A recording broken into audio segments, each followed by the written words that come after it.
வணக்கம். முதல் செய்திக்காக நித்யா. பாம்பன் கடலில் மனித சங்கிலி போராட்டம், செல்வ பெருந்தகை அறிவிப்பு. விரிவான செய்திகள்.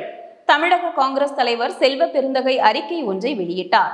அதில் அவர் பிரதமர் மோடி ஆட்சியின் வெளியுறவு கொள்கையில் ஏற்பட்ட தோல்வியினால்தான் தமிழ்நாட்டு மீனவர்கள் மீதான இலங்கை கடற்படையினரின் அத்துமீறலும் தாக்குதலும் தொடர்கிறது. இந்நிலையில் ராமேஸ்வரம் மீனவர் சங்கங்களின் கூட்டமைப்பு தமிழக மீனவர்கள் கைது செய்யப்பட்டதை கண்டிக்கிற வகையில் பாரம்பரியமாக பங்கேற்கிற கச்சத்தீவு அந்தோணியர் கோவில் திருவிழாவை புறக்கணிப்பது எனவும் நாளை முதல் தொடர் உண்ணாவிரதமும் அறிவிக்கப்பட்டிருக்கிறது. இந்த மீனவ போராட்டத்திற்கு தமிழக காங்கிரஸ் முழு ஆதரவு அளிக்கிறது.